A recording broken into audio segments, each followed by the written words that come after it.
Is your mattress giving you aches and pains? At Mattress Firm, our sleep experts can match you with a more supportive mattress, like Sealy Posturepedic, with targeted support to help relieve those nagging headaches. And now you can save up to $600.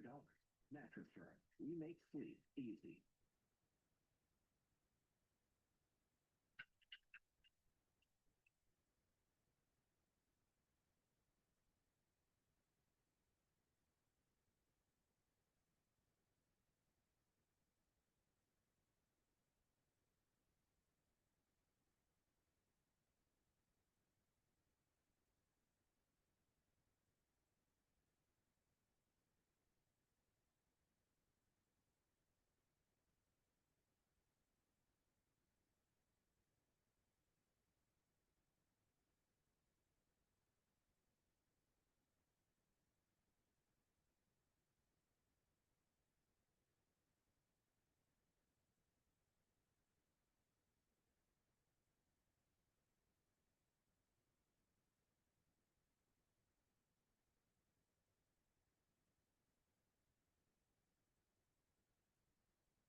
Hi, Sue. How are you? Fine, thanks you, John. And you? Very good. Oh, good. Has I'm glad to hear that. it cooled down in Boston? Oh, was very rainy here yesterday, but Yeah. today I would guess 60-ish. Uh-huh. Wow. Pretty That's pleasant, fine. Yeah, actually, that's and great. sunny. And I'm all open to Genesis and ready to begin. Yeah, is that what we're going to start today is Yep, Genesis? Yeah. starting all over. Yeah, well, that's that cycle is interesting and it's interesting to start all over again. Never can learn too much. What did you vote for today? You're Oh, wearing, what? Oh, you see my badge. I do. Boy, you are observant. In Texas, we have in our particular area uh, only a lot for the off-year election.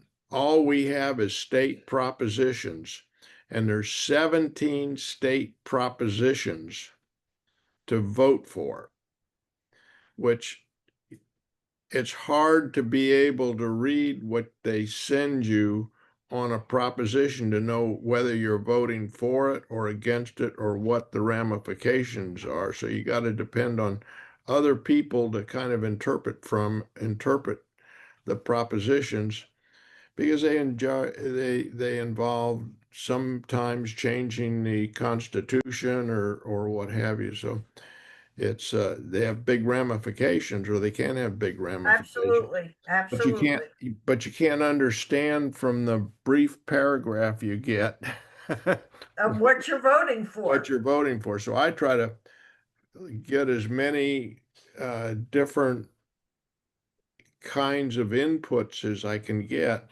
pro and con on each of them, and then make my own decision. And of course, the good news is with 17 propositions, I can take a written list into the voting Right. place. So you don't forget what you decided. That's right. You got it. But anyway, I did that today, and I feel that I Did your civic duty. did my civic duty. Absolutely correct. But it was interesting because going through those things, I don't know who can interpret them. I guess there's enough people that play a role in putting them together, that the ones that are for it can explain it, and the ones that are against it can generally do a pretty good job going why they're against it. One Now of, we have, given that we're the cradle of independence here in Massachusetts, we have a lot of local we have what's called town meeting, which basically runs the little city that we live in. yeah. So you get very up close and personal to the issues. Oh yeah. Well, when we were in Boston, we took that walk. What do they call it? The Freedom Walk Yeah. around, and we loved that. Took 2 days to do it. We didn't do the whole thing, but we did a good part of it. And what I really liked was the what do they call it? The new church, or The North Church. the North Church. Church. Yeah. That was so interesting to see that, and the age of it Sure. was, yeah, what was, and then understand that people bought their pews and everything. I mean, that was probably the highlight of the trip, because we've always heard about that North New Church, England, yeah. and Well, I'm Paul. not from this part of the country, as you know, and we have a thing here in the community I live in, which is not uncommon, called North Hill Reads. That's the name of our community, North Hill. Mhm, And mhm. we pick a book, the 1st of December, and the whole month of February we all read the book and do programming around the book. And so, of course, this year, the theme is going to be the revolution. And Oh boy.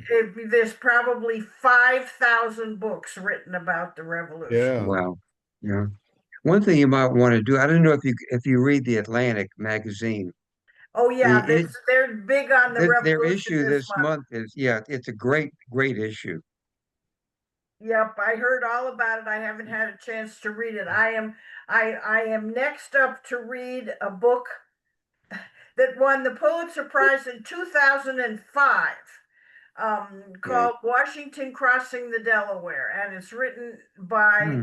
a local professor, actually, who is now retired emeritus at Brandeis. And it's I'm looking forward to it because I don't know anything about the revolution. I grew up in New York State. You want to talk about Henry Hudson or New Amsterdam, I'm your girl. But I don't know anything about the revolution. So it's been very interesting for me to do all this reading about and we there are 10 of us on the committee that make the book choice, And we probably scan, I can't say we read every word, 20 or 30 books between the 1st of September Wow. and Thanksgiving to make a decision Wow. about Wow. what book to pick.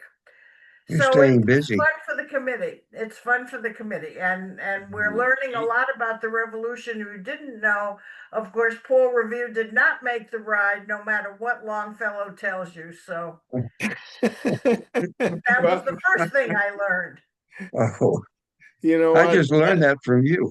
I was going I, to say that pops my bubble because that's the one Yeah. thing I remember was Paul. well, I always believe that. Yeah. he did part of, but not all of, and not Mhm. certainly on the date that Longfellow wrote about is the date it happened, but Paul Revere didn't do but a very small portion of the ride. Well, There were lots Oh, of other people who participated. he sure had some good people pushing his name because he's in every grammar school book. that's right. Absolutely, Yeah. absolutely. The interesting thing for me is that when I read about what the struggle was like 250 years ago, I think maybe it is our turn to struggle. Mm. Well, I'll tell you, it was, and I've read the Bill O'Reilly book on the witches The in Witches of Salem, yeah. Mhm. Winston, yeah, in Salem. And do you know where Wakefield is, Sue? No. Wakefield is I'm going to say northeast of the city of Boston, about maybe 20 miles, something like that. And Mhm. I used to spend a lot of time in that plant, and I always kicked myself because I never took the opportunities to go see all the historical places that are around there, you know.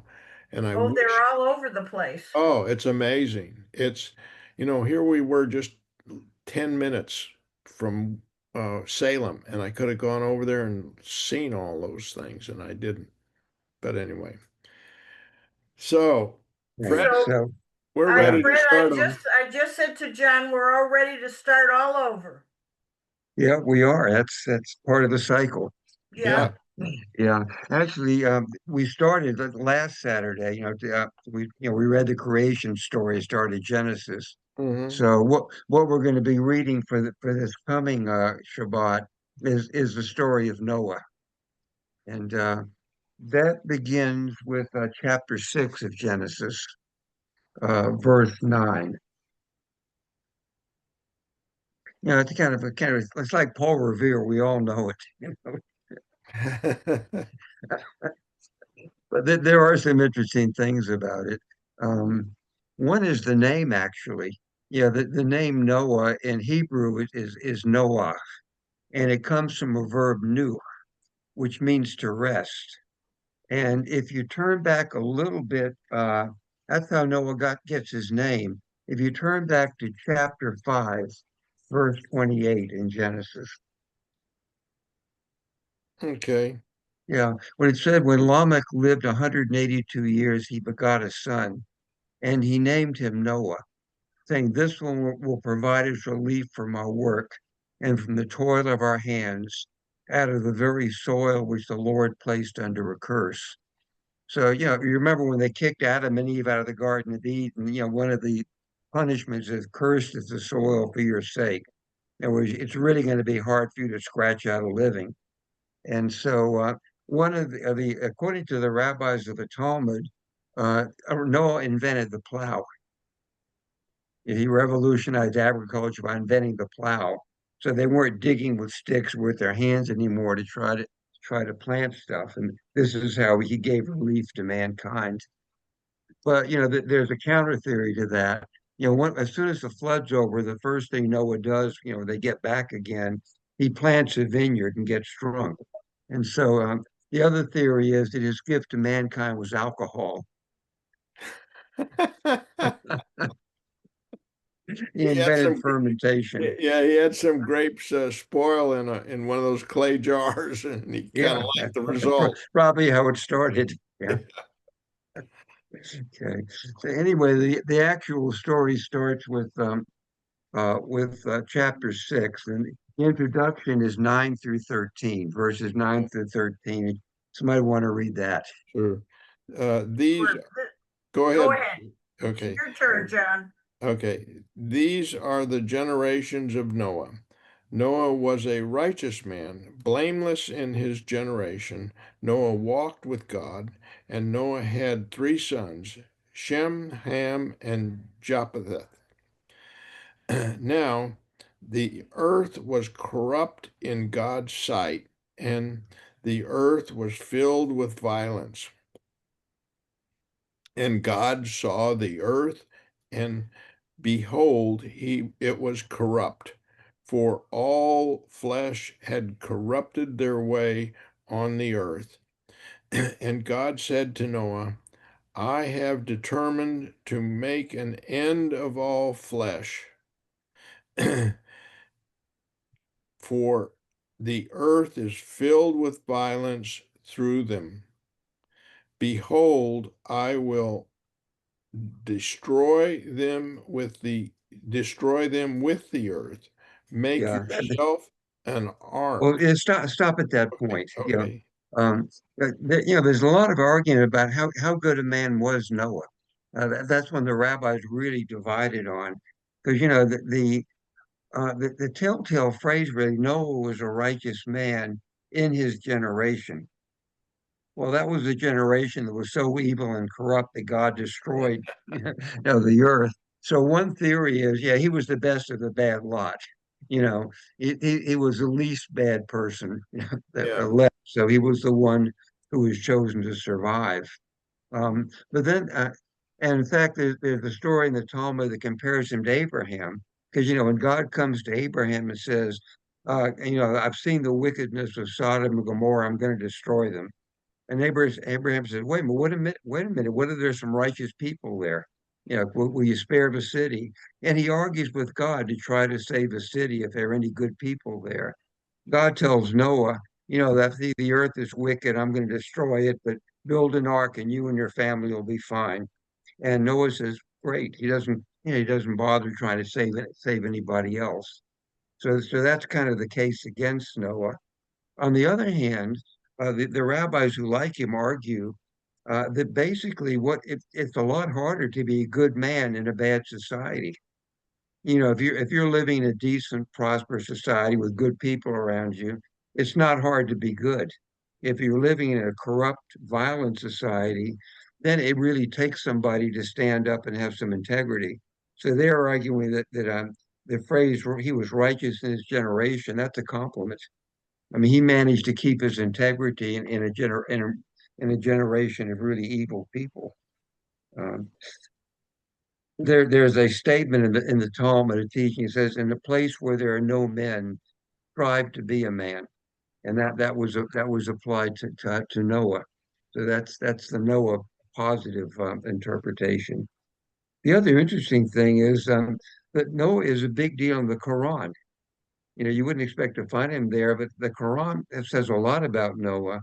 And their version of the story is that Noah tried to, when Noah found out about the flood, he did try to tell everybody else what was going to happen and get them to repent and mend their ways, and maybe God would change his mind.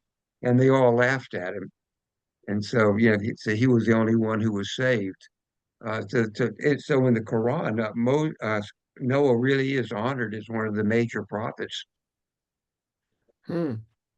So the story of Noah and the ark, where supposedly did that happen? Well, it's interesting that almost a lot of the ancient cultures have a flood story. The Mhm. most famous other one, there's a Babylonian thing called the story of Gilgamesh, which has a major flood there. And there's several other ancient Middle Eastern texts that talk about it. See, there may have been some prehistoric event, that where the whole Middle East at least was flooded, and it made such an impression, that people were talking about it generations later. Mhm. Yeah. I The remember other seeing interesting, a yeah, go program ahead. that showed what they thought was the ark in a mountainous area. and I Yeah, can't remember supposedly where. it's settled on the mountains, on Mount Yeah, Ararat. Yeah, yeah, yeah. And there's all sorts of argument about where exactly in the Middle East this was. There is a place, a mount called Ararat in Turkey. I think they probably named it that to get the tourists to come there, to see it. Because nobody really knows where the real mountain is. yeah, Just like Mount Sinai, nobody really knows which mountain in the Sinai yeah, Desert is Mount Sinai. But in the 14th century, the church built a monastery on one of the mountains. It's the monastery of St. Catherine, and they just decided that was the mountain. that was Mount To get Sinai. the tour, give a Yeah, tourist a place to yeah, come and see Mount Sinai. yeah, Yeah. The other interesting thing about this introductory part, when it says that the earth was corrupted, the uh, verb is used. It's a Hebrew word called shachat, which can mean to destroy, but it also means to waste or spoil. It's almost a connotation that what the writer is saying is God created this beautiful world, and then these people have basically wasted it all. Yeah, they've made a mess of it. They've spoiled it. Sounds familiar. Yeah, yeah, sounds very familiar. Yeah, yeah.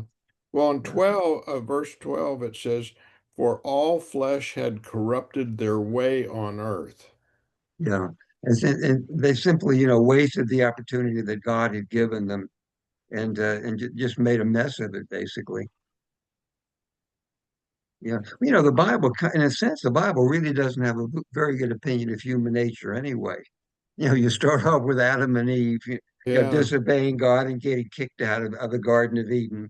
Then you go on to Cain killing his brother Abel, and then then you go to Noah, where the world is so evil that it's got to be that mankind has to be destroyed. Yeah, the Bible is not really a happy book that way. They have a very you no. could call it maybe just you call it realistic maybe, but it's kind of a dark view of human nature. Well, it really does because it goes through all these cycles of corruption and everything, and God trying to, Hmm. straighten everybody out. Yeah, And he's tried one thing and then another and then another. yeah, yeah, yeah. And then they go on giving the architectural details of the ark, which I don't think we have to read. There is an interesting thing, though, if you turn to chapter 7, in verse 2, when he's told about taking the animals onto the ark. Verse 2 says, "Of every clean animal you shall take 7 pairs, male and female. Of every animal which is not clean, 2, male and female." And he goes on that way, which is an obvious anachronism. And there was no such thing as clean and unclean animals. You don't get those laws about animals till the book of Leviticus, centuries later, when the law is given. So obviously, whoever wrote this story is writing it, many centuries later, after all these laws of clean and unclean had been established. It's obviously an anachronism put here. Um, and then he But goes, he did save the yeah, unclean animals. yeah, which is kind of interesting. You could argue, why save the pigs? Yeah. Why not just save the cows and sheep and Yeah. the kosher animals? But, Hmm. God's going to save everybody. Then, of course, all the fish get saved. That's kind of, Yeah. goes with the thing. Well, they can swim. Mhm. And then the mechanism of the flood is kind of interesting. If you go on to verses 11 through 16, which describes, how the flood happened. So you want to read 11 through 16 on In the chapter 7. 600th year of Noah's life, in the second month, on the 17th day of the month, on that day, all the fountains of the great deep burst apart, and the floodgates of the sky broke open, and the rain fell on the earth 40 days and 40 nights. That same day, Noah and Noah's sons, Shem, Ham, and Japheth, went into the ark with Noah's wife and the wives of his sons. And they and all the beasts of every kind, all cattle of every kind, all creatures of every kind that crept on the earth, and all birds of every kind, every bird, every winged thing. They came to Noah into the ark, two of each of all flesh, in which there was a breath of life. Thus they entered the comprised male and female of all flesh, as God had commanded him, and the Lord shut him in. The flood So, continued. yeah, no, stop at that point. Okay. Yeah, yeah, you think about it, this is going to be a flood that's going to the level of the water will be higher than the mountains. This is a massive amount of water. And the question is, where does that water come from? If you have ordinary rain, even if you evaporate all the water in the oceans, the seas, the lakes, the rivers, and have it rain back down, it just fills the ocean beds again. That's not going to give you a water level that's thousands of feet above the surface of the earth. And so it's the belief that there's an abyss below the earth with water in it, and also there's a huge thing of water above the heavens, and which actually is described during what we read last week, the creation story. If you look at let's see, turn to Genesis chapter 1, the creation story. It starts with, in the beginning, God created the heavens and the earth. The earth was unformed and void, and darkness on the face of the deep. There's a deep here, and a wind from God hovering over the water. So there's already water there. It's not like he's creating something out of nothing. Apparently, there's already something there. There's this deep with water in it that the Spirit of God is hovering over it. And then he says, "Let there be light." But then you go to verse 6, where God said, "Let there be a firmament in the midst of the water, that it may separate the water from water." And God made the firmament, and it separated the water which was below the firmament from the water which was above the firmament. And it was so. So, and the firmament, of course, is the heavens. So you have this huge abyss below the earth, which is full of water. And then you have this firmament of the heavens, which is holding back this other huge amount of water. In fact, apparently everything started with this primeval, body of water. And so what God is actually doing, he's breaking open the abyss under the earth. So these fountains of water are spouting up from under the earth, and he's opening the windows of the heavens. So all this water is pouring down. So this is not ordinary rain. There may have been ordinary rain also, but he's calling on these reserve things of water which were there from the creation. Also notice it rained for 40 days and 40 nights. That's the Bible's favorite number. Everything happens for 40 days and 40 nights. It rained more than that in Seattle when I lived there. I did it. That's really biblical. Yeah. Okay. And I think we already know the details of the flood, so we can kind of move on, but can't really Okay. past that. If you go to chapter 8, it's into what happens after the flood. In chapter 8, see, and verse 20.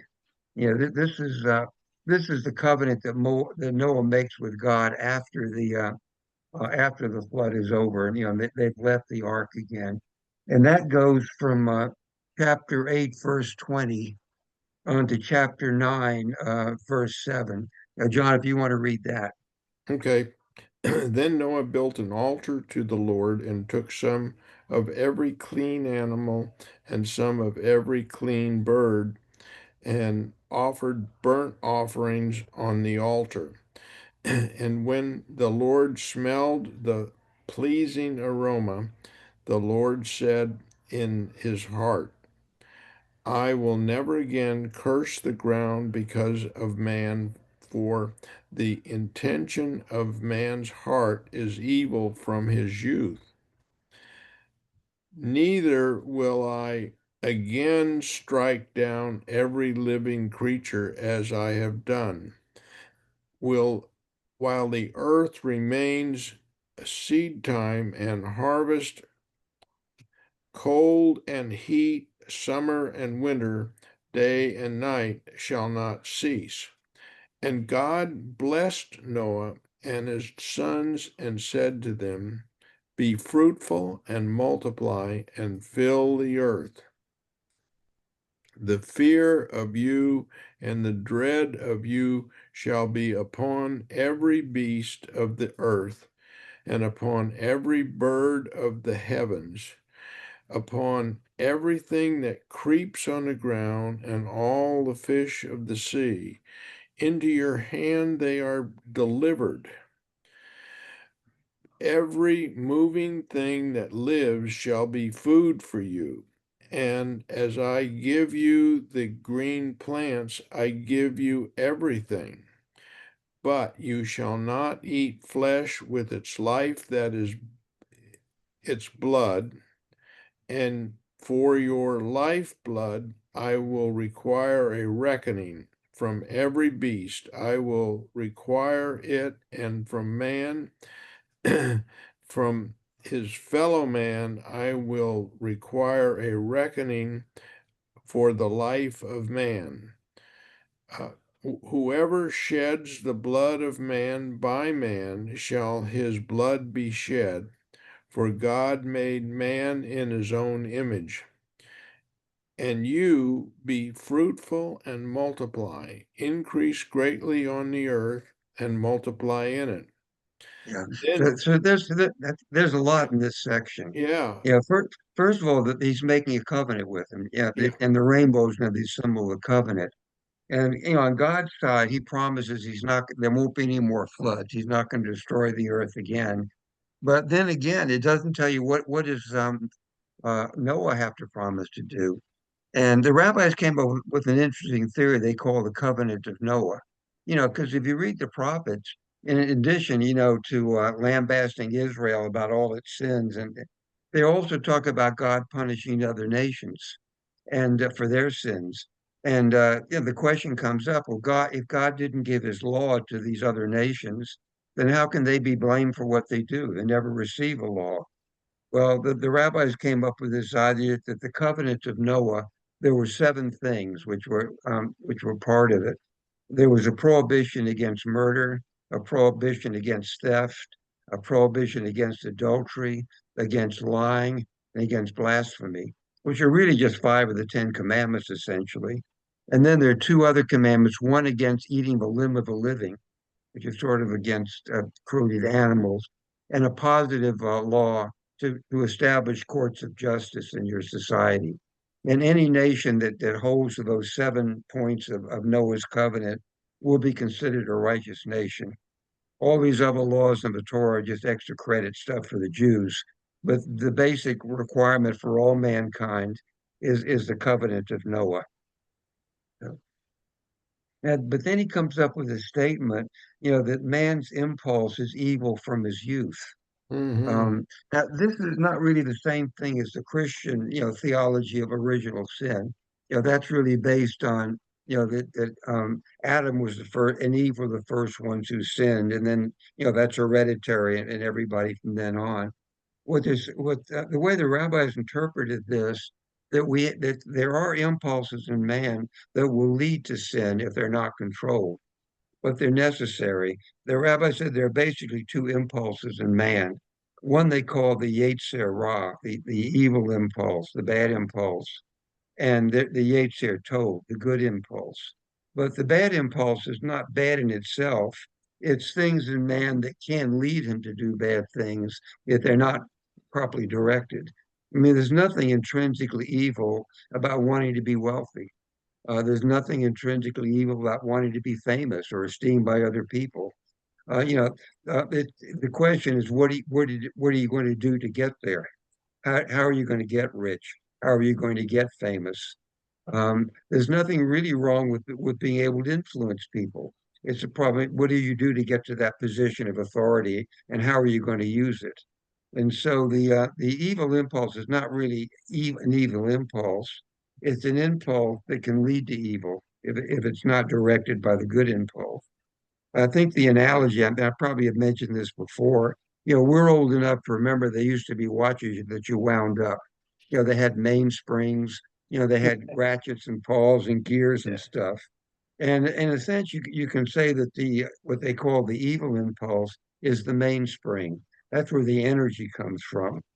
The good impulse are all the gears and ratchets that take that energy and make it do something useful, something beneficial to actually, to run the watch. And there's a saying in the Talmud that you have to serve God with both impulses. You need both of them.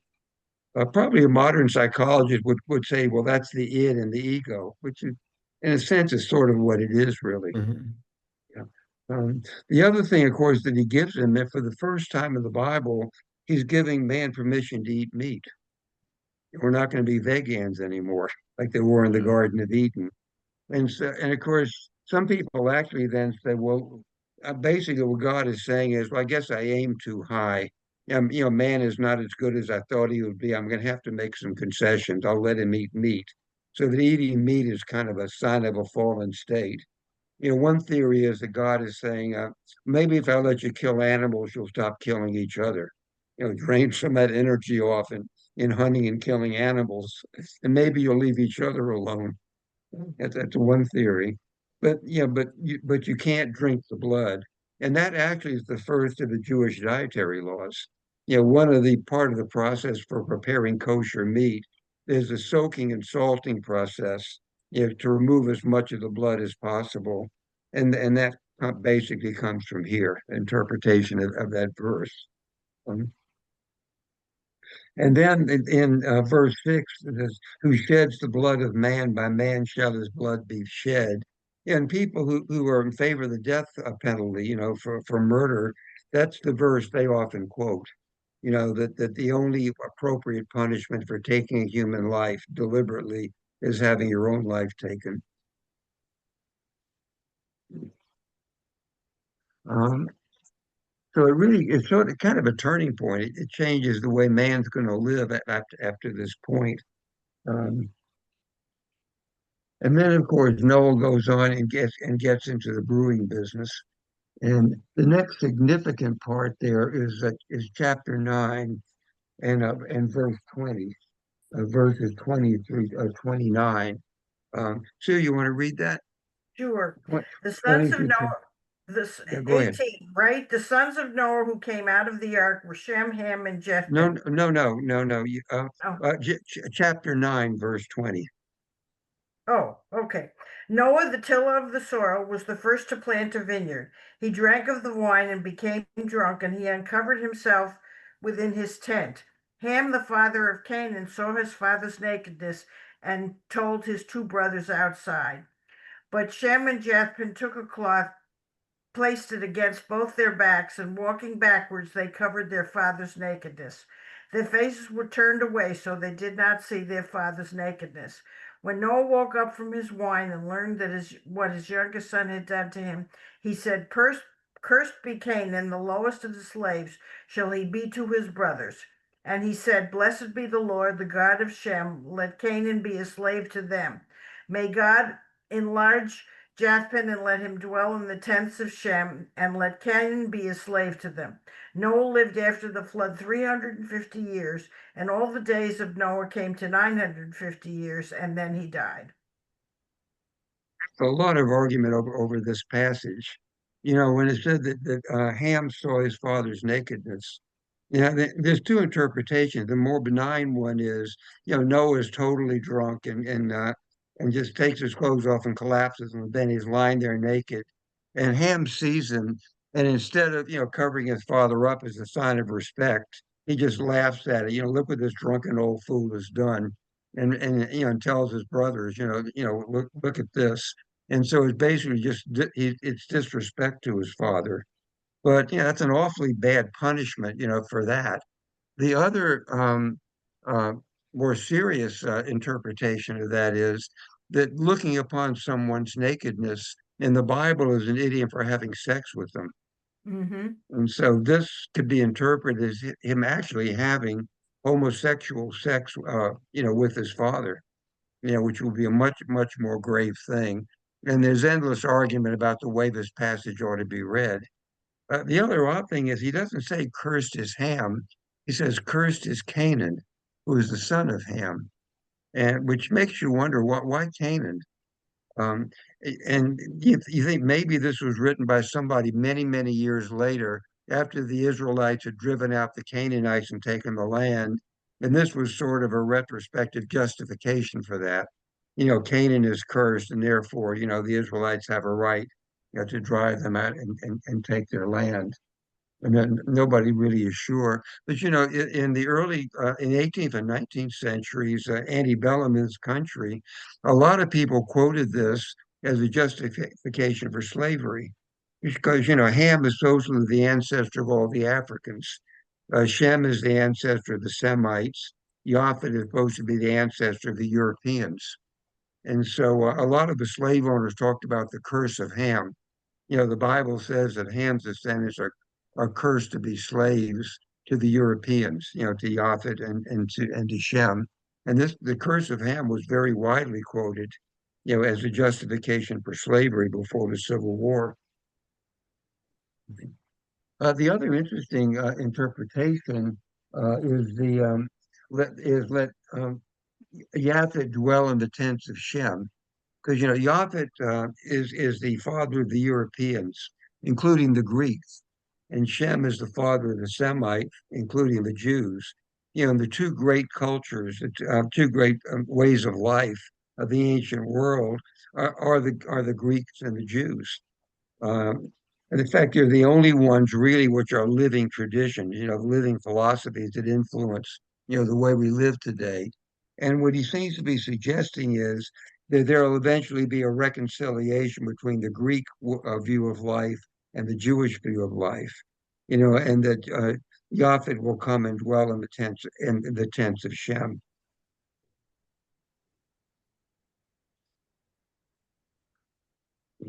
And then the part after that is kind of a long, boring thing. It's one of these biblical genealogies. It starts with chapter 10, and it just lists all the descendants of Ham and of Shem and Japhet, the various nations of the world that are descended from them.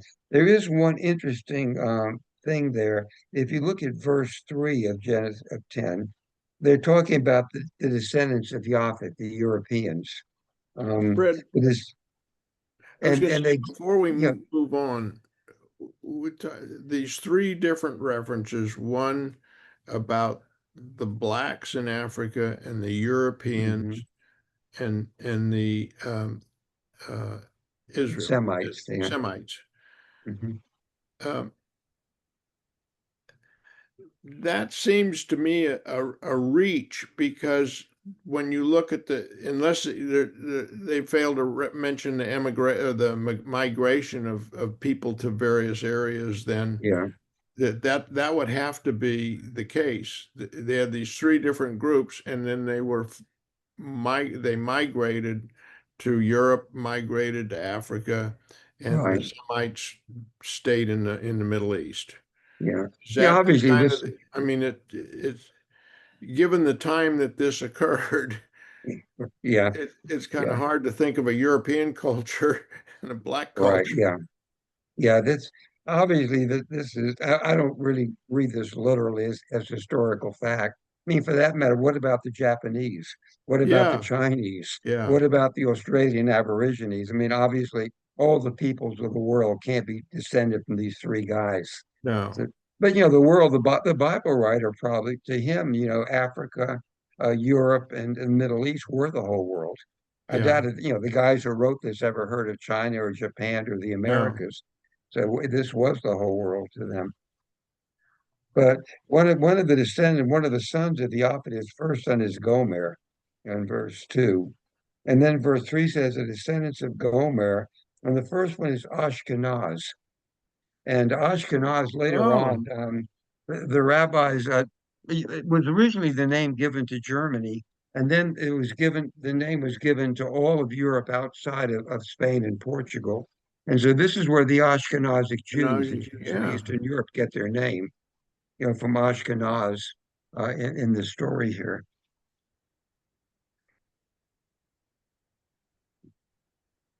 And you can pretty much trace the names of almost all the ancient countries, at least of the Middle East, from the names of these children and grandchildren of these three sons. And then the last part of this section is the story of the Tower of Babel, and that's chapter 11. That sort of finishes it up, and the Babel story. Uh, is verses 1 through 9 of chapter 11. If you want to read that one. Sure. Everyone on earth had the same language and the same words. And as they migrated from the east, they came upon a valley in the land of Shinar and settled there. They said to one another, "Come, let us make bricks and burn them hard." Brick served them as stone, and bitumen served them as mortar. And they said, "Come, let us build a city and a tower with the top in the sky to make a name for ourselves, else we be scattered all over the world."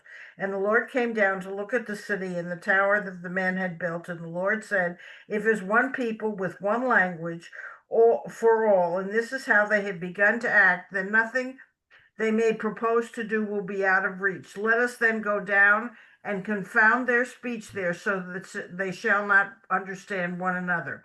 Thus the Lord scattered them from there over the face of the earth, and they stopped building the city. And this is why it was called Babel, because there the Lord confronted the speech of the whole earth, and from there the Lord scattered them over the face of the whole earth. That first name they mentioned, the valley in the land of Shinar. Shinar is the biblical name for what was later called Babylonia. So this is what we would call Mesopotamia, the area between the Tigris and the Euphrates rivers. Which would be Iraq, basically, southern Iraq on a modern map. Yeah, the interesting thing is it's sort of almost like the story in the Garden of Eden. People pushing too far and God kind of slapping them down. Eve eats the apple of the tree of knowledge, and now man has knowledge he didn't have before, and they're punished for it. Here, these people, want to build this tower, and God said, this is getting out of hand. They're getting too uppity, and they get slapped down again. And it's almost like the Greek story, Prometheus. Prometheus takes fire from the gods and gives it to man, and gets punished for it.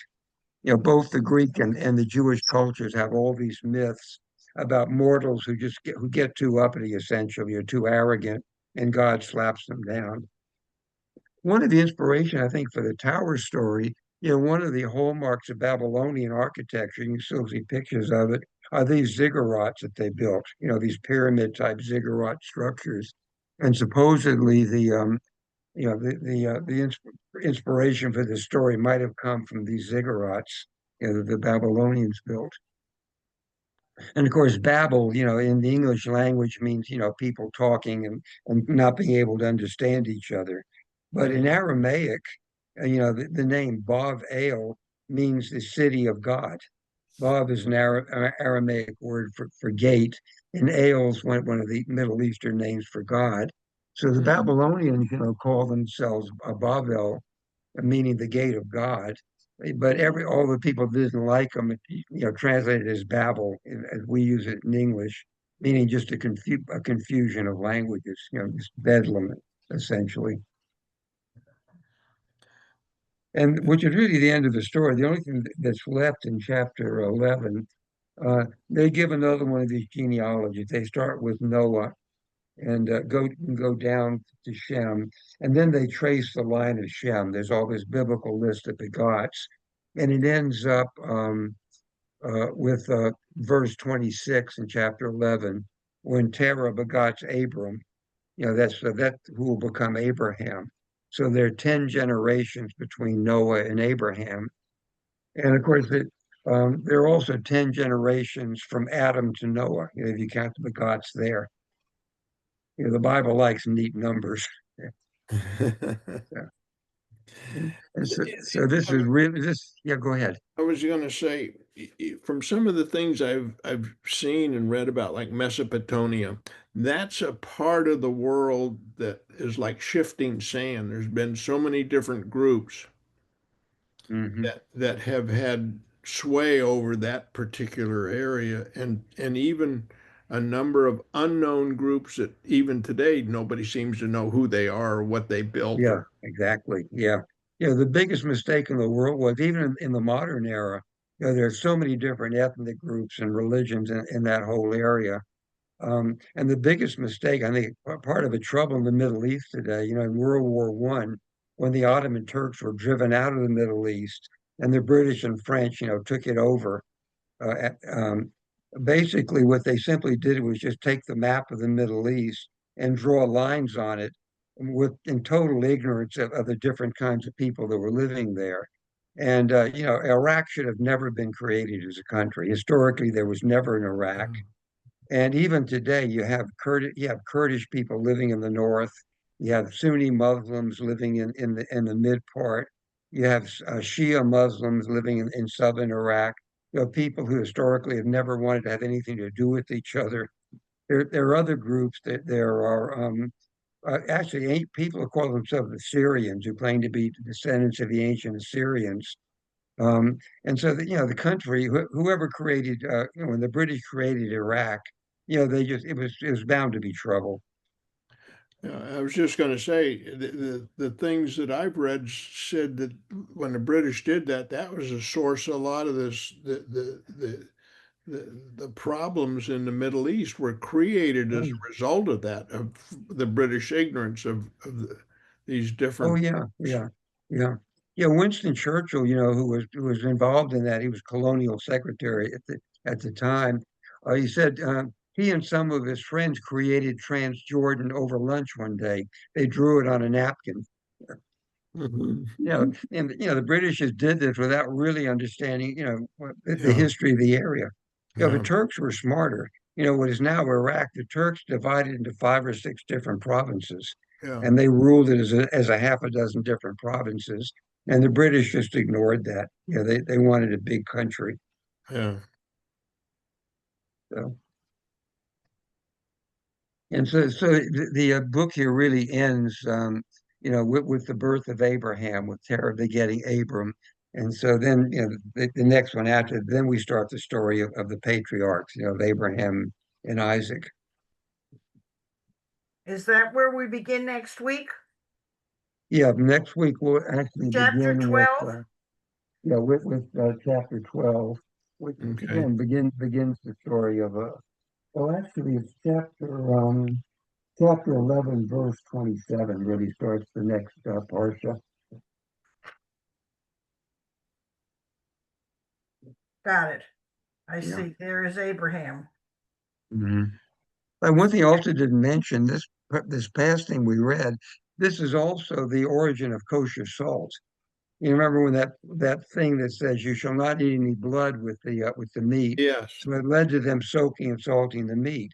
And the problem is if you have a steak, let's say, a raw steak, and you want to salt it thoroughly to make sure you've drawn all the blood you can out of it, if you take a salt shaker with a little very tiny, granule of salt we use, it just dissolves into the meat. It's hard to tell whether you've completely coated it or not. And so the only difference in kosher salt is that it comes in flakes rather than the tiny granule. So it makes it much easier to cover a piece of meat, and you've totally covered it with the salt. So it was really invented in order. Salt itself is not kosher. Salt is not a food. It doesn't come under the dietary laws. It's really salt that's used to make meat kosher. But the funny thing is, in the modern world, a lot of chefs, like using kosher salt. They just think the flakes are easier to work with. So you see a lot of recipes that call for kosher salt, even though that has nothing to do with religion. It's just the Yeah. kind of salt that a lot of chefs like to use. But salt was also primarily a preservative. It was used to preserve meat. Yeah, Yeah, so to salting meat preserve would make whether a it's lot of sense fish or then. or I don't know if you've ever heard of bacala in Italy, but that's a salted fish, salted Hmm. codfish. 'Cause- And I never understood that until I got to be a little bit older. Is that's how they preserve the fish. They would catch the Yeah. fish and then they'd salt them down. Hmm. So that I guess they could get them back to land and not have a bunch of spoiled fish. Well, same thing with anything. But before refrigeration, that was the only Yeah, way, yeah, basically. Yeah, yeah. with salt and spices.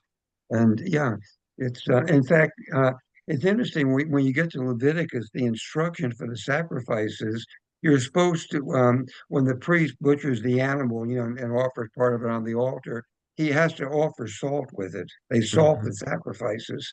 So Yeah, it probably showed the importance of salt to their culture. Yeah. It was a basic thing that you needed really to stay Yeah. alive Yeah. or to be able to Yeah. use salt. Yeah. And it just, all the logic hangs together as to why salt would play that kind of role. Mhm. Yeah. So But can you make a kosher meat without using kosher salt? Just use plain salt? Does it have to you be could, I mean, less? just shaking up salt on it to be sure you've covered Yeah. everything. Yeah. I mean, there's no difference between kosher salt and regular salt, No, it's except sodium one is chloride. tiny granule. Yeah. One is tiny granules, the other is little Yeah. flakes. It's Yeah. just the physical way. Well, there is one difference. There, for some reason, they don't, ordinarily any salt you buy, regular salt at a grocery store, it's almost always iodide added. It's iodinated salt. That's kind of um, a regular thing. And for some reason, they don't add iodine to kosher salt. I don't know why. Oh, okay. Which doesn't really make much difference. I mean, that you can get iodine from other sources in your Sure. diet, so that doesn't matter. Although it could theoretically make a difference in an area if it's low in iodine. There are areas of the world where goiter, thyroid problems are fairly common because for Hmm. some reason the soil is very poor in iodine. There's very little iodide salt in the soil, and so there's not much in the food that you eat. And in Yeah. those areas, having iodized salt is really important. You really need that. Yes. To most of it, doesn't make any difference whether salt is iodized or not. Yeah. Yeah. So next week we begin on line 27 of chapter 11. Is that the Yeah, let me check just to be sure. where Yeah, we begin let's see. Adam, Um, yeah, Abraham? we're beginning Abraham. Yeah, let's see. Um, okay, yeah, we're doing chapter 11, verse 27 is where the next section starts. Okay. Great. Okay, Okay, You all good. have a good week. okay. Yeah, Yeah, I'm Sue? kind of hoping that Rachel will finish her welding course and we'll have her Yeah. back. right, and That come was, back to us because we always Yeah, enjoy her. I yes. know. Okay, And see you Sue, guys next Okay, week. yep. Look forward to Okay, keeping up with your studies. all right. See you later.